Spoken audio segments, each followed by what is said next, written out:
안녕하세요, 몬주스입니다.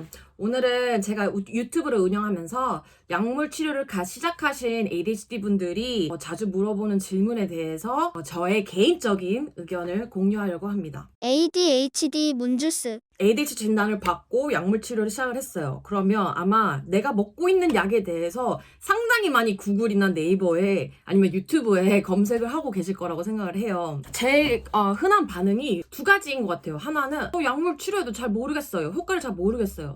그런 분들이 있고, 두 번째는 약 효과를 너무 잘 느끼고 있다. 요새 공부에 집중이 너무 잘 된다. 직장 상사가 얘기하는 게 다 이해가 된다. 뭐 등등등등 약물 치료를 얼마 시작한 지도 안 됐는데 이런 효과에 대해서 이야기를 하시는 분들이 많아요. 근데 이게 효과인지 플라시보인지 아니면 기분 탓인지 구별이 가능할까요? 어쩜 그럴 수도 있잖아요. 내가 지금 ADHD 약물 치료를 받고 있으니까 분명 효과가 있을 거야. 혹은 약이 주는 고양감이 즉 효과라고 착각하실 수도 있을 것 같아요. 근데 만약에 약물 치료를 한 지 3개월도 안 지났는데 효과가 있다는 거를 어떤 기준으로 판단하고 계신가요? 약물 일지는 쓰고 계신가요? 만약에 이 ADHD 약이 100%의 효과를 발휘한다면 나는 현재 어떤 삶을 살고 있어야 되는지 고민해보셨나요? 효과를 즉각적으로 받는 분들이 이제 좀 명심해야 될 것들을 조금 다루기 위해서 영상을 켰는데요. 기억하셔야 되는 건 ADHD는 스펙트럼입니다. 저희 각자 어려워하는 부분들이 다 달라요. 맞는 약, 맞는 용량, 그리고 부작용.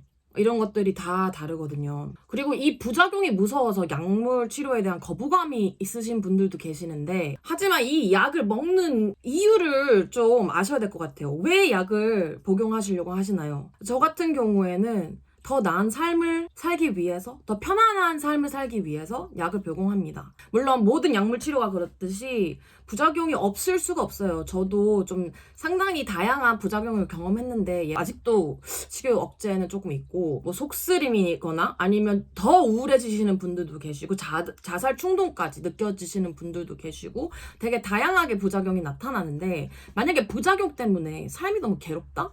삶이 편안하지 않다? 그러면 굳이 약물 치료를 해야 될까요? 그건 아니라고 생각을 하거든요. 근데 저는 제가 따져봤을 때는 약물의 부작용보다는 이 약이 나한테 내 삶에 가져다 주는 장점이 더 커서 저는 지속적으로 약물을 복용하고 있습니다. 약물 치료에는 치트키가 없어요. 시행착오가 필요하고 시간이 필요합니다. 저희 ADHD 디스코드 소통방에 보면 약물 후기 방이 있어요. 거기에 다른 사람들이 먹는 약이랑 용량을 보고 그대로 처방을 받기를 원하시는 분들도 있더라고요. 근데 ADHD 약물 치료만큼 개개인마다 부작용이나 맞는 용량이나 약들이 이렇게 다른 병도 없는 것 같아요. 그리고 기억하셔야 되는 거는 약물 치료가 모든 문제를 해결해 주진 않아요. 이거는 그냥 보조의 느낌이어야지 이걸로 의지하시려고 하는 순간 아마 크게 실망하실 거예요. 항상 예시를 드는 게 안경인데, 안경을 눈이 나쁜 사람이 칠판이 안 보여서 공부를 계속 못했어. 근데 안경을 처방을 받아서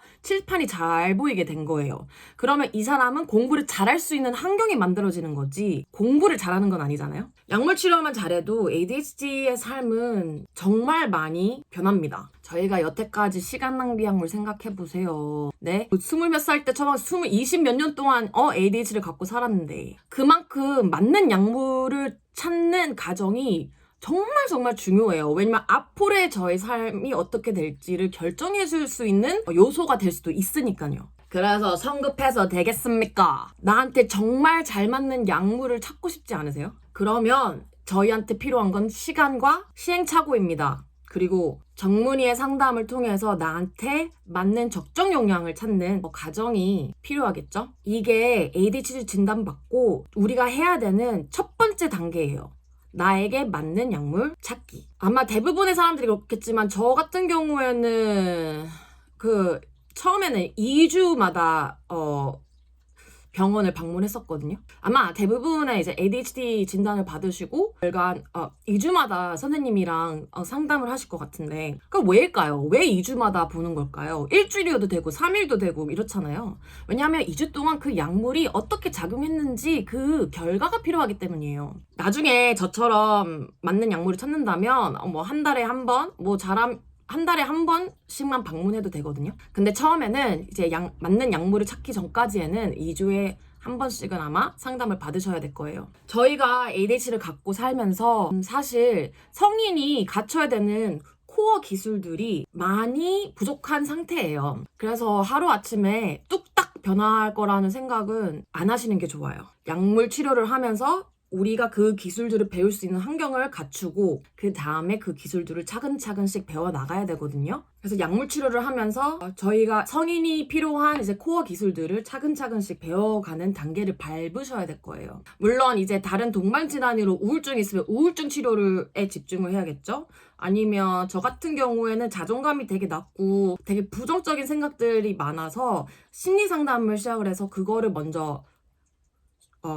치료를 하고 그 다음에 이제 저는 따로 이제 그 기술들을 배웠던 단계를 밟았던 것 같아요. 이 코어 기술에 대한 훈련과 연습 방법은 제가 지금 30일 챌린지라고 30일 동안 저희가 필요한 집중력을 높이거나 아니면 정신적 유연성을 높이거나 뭐 체계화하거나 이런 것들에 관한 책을 제가 이 전 영상에 소개한 적이 있는데 그거를 토대로 30일 챌린지를 준비하고 있습니다. 그리고 약물 일지가 왜 중요하냐면 약물 일지를 써야지 약물이 우리한테 매일매일 어떤 작용을 하는지 볼 수가 있잖아요. 그리고 그런 댓글도 많이 받아요. 예를 들어서 효과가 있었다가 없어졌다. 아니면 효과가 없는 것 같다. 이런 분들도 간혹 계시거든요. 근데 제가 생각했을 때 제일 효과가 있는지 없는지 확인하는 방법은 치료한 지 한 달, 두 달, 뭐 3개월 정도 됐다. 그러면 가족이나 지인들한테 물어보는 게 제일 좋아요. 가족과 지인의 피드백이 상당히 도움이 많이 되거든요. 효과가 있는지 없는지 확인하기 위해서는. 제가 이제 커뮤니티를 운영한 결과 한 80%는 긍정적인 피드백이 들어와요. 너 요새 좀 달라진 것 같아. 요새 좀 섬세해졌어. 뭐 요새는 좀 다른 것 같아. 이런 식으로 80% 이상은 좋은 그런 피드백을 받아요. ADHD 약물은 ADHD가 있는 사람들을 한해서 80% 이상의 80%가 효과를 보니까 다른 이제 우울증 약이나 이런 거에 비교했을 때는 상당히 높은 확률로 효과가 있다는 게 증명이 됐어요. 그래서 ADHD를 진단받으신 분들, 그리고 약물 치료를 시작하지 얼마 안 됐는데 부작용이나 초조함이나 이런 것들 때문에 괴로우신 분들, 우리가 지금 필요한 거는 시간입니다. 그리고 그것도 중요한 것 같아요. 약물 치료를 통해서 내가 어떤 삶을 살고 싶은지, 그 다음에 그 삶을 살려면 어떤 노력을 해야 되는지에 대한 고민도 필요할 것 같아요. 그리고 그럼 저는 여기까지 하고 좀 도움이 됐으면 좋겠네요. 너무 성급해하지 마세요. 그리고 그 마음 저도 너무 이해를 하는데 성급해서 불안해서 달라지는 건 없더라고요. 어차피 그거는 저희가 통제를 할 수 없는 거기 때문에 지금 현재 우리가 통제할 수 있는 거에 집중을 했으면 좋겠습니다. 만약에 뭐 더 질문이 있으시다면 댓글을 남겨주세요. 그럼 안녕.